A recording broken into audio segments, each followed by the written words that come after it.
اسی طرح اگر قرآن فصاحت و بلاغت کے میدان میں آتا ہے تو عرب کے فصیح و بلیغ لغت کے اسرار اور رموز جاننے والے عاجز آ جاتے ہیں۔ جب دشمنان اسلام نے قرآن کی تکذیب کی، قرآن نے معجز ہونے کا دعویٰ کیا اور یوں چیلنج کیا وَإِن كُنتُمْ فِي رَيْبٍ مِّمَّا نَزَّلْنَا عَلَىٰ عَبْدِنَا فَأْتُوا بِسُورَةٍ مِّن مِّثْلِهِ وَادْعُوا شُهَدَاءَكُم مِّن دُونِ اللَّهِ إِن كُنتُمْ صَادِقِينَ۔ اگر تم کو شک ہے اس کتاب میں جو ہم نے محمد صلی اللہ علیہ وسلم پر اتارا اور تم یہ گمان کرتے ہو کہ محمد خود اس کو بنا کے لاتے ہیں تو تم اس جیسے ایک صورت ہی لا کر پیش کر دو، اپنے ساتھ اپنے معبودان باطلہ کو ساتھ لے دو اور ان کا تعاون لے کر اجتماعی طریقے پر ہی ایک صورت پیش کر دو۔ پھر جب ان سے اس کا مثل نہ بن سکا تو اللہ رب العزت نے ایک حتمی فیصلہ سنا دیا اور فرمایا وَلَن تَفْعَلُوا، ایک دنیا کے انسانوں تو قیامت تک اس کا مثل نہیں پیش کر سکتے۔ ایک وقت تھا جب عمر رضی اللہ تعالی عنہ اپنی بہن اور بہنوں کو ایمان لانے کی پاداش میں مانگ رہا تھا، لیکن جب قرآن سنتا ہے تو حالت بدل جاتی ہے اور رو رو کر کہتا ہے اے ایمان لانے والوں، عمر کے گلے میں رسی ڈال کر مکہ کی گلیوں میں گھسیٹتے ہوئے آقا کے قدموں میں ڈال دو۔ حقیقت ہے بڑے بڑے فصاحِ عرب قرآن سن کر اس کی جادو بیانی اور اثر انگیزی کا مقابلہ نہ کر سکے۔ تو فیض دوسی ان کے ایمان لانے کا واقعہ عجیب و غریب ہے۔ یہ اپنے قبیلے کا سردار تھا، شعر و ادب کا استاد تھا، لغت عرب پر پورا عبور رکھتا تھا۔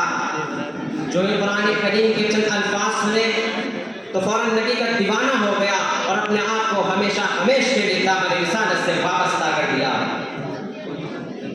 اسی طرح جلیل مقام رضی اللہ تعالی عنہ آپ صلی اللہ علیہ وسلم کی خدمت میں حاضر ہوئے، اتفاق کی بات کہ آپ قرآن پاک کی تلاوت فرما رہے تھے۔ جیسے ہی جلیل مقام رضی اللہ تعالی عنہ نے قرآن سنا تو ان کا جگر پھٹنے لگا اور ان پر کپکپی طاری ہو گئی۔ اسی وقت دامن ایمان میں آ کر کے پناہ لی، گویا کہ ان کا دل اس آیت کی ترجمانی کر رہا تھا لو انزلنا هذا القرآن على جبل لرأيته خاشعا متصدعا من خشية الله۔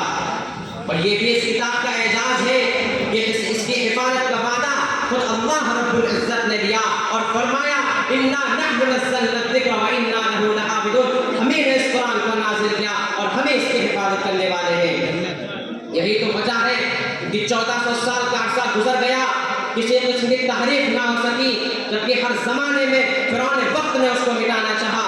ابو جہل نے اپنی ساری زندگی اسی کام میں خرچ کر دی، عیسائیوں نے اپنی تدبیریں کی، یہودیوں نے اپنی مکاریاں کی، تاتاریوں نے کتنے مسلمانوں کو موت دی، ہندوستان میں سارے انگریزوں نے کتنے علماء کو شہید کر دیا اور کتنے قرآن کریم کے نسخے نظر آتش کیے، اور آج فرعون وقت کیا کچھ نہیں کر رہا۔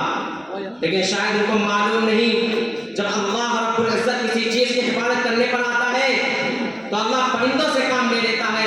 سنا تو ان کو اصحاب فیل کی ہلاکت کا واقعہ، اللہ خود دشمنوں سے کام لے لیتا ہے۔ بتلا تو ان کو نوح علیہ السلام کی کشتی کا واقعہ، حضرت موسیٰ علیہ السلام کا واقعہ کہ کس طرح فرعون کی گود میں پل رہے ہیں۔ دوستو، اگر آج بھی دونوں جہان میں کامیابی چاہتے ہو اور عذاب قبر سے پناہ چاہتے ہو تو قرآن کو سینے سے لگانا ہوگا۔ دوستو، آج قرآن تو ہماری گھروں کی زینت بنا ہوا ہے، مہینوں ہو جاتے ہیں، سالوں ہو جاتے ہیں، قرآن کریم کو دیکھنے کی توفیق نہیں ہوتی، پڑھنے کی توفیق نہیں ہوتی، دیکھنے کی تو دور کی بات رہی۔ پھر آفات کیوں نہ آئے، برکتیں کہاں سے آ جائیں، قرآن کو تو ہم نے چھوڑ دیا، قرآن کو تو ہم نے بنا دیا۔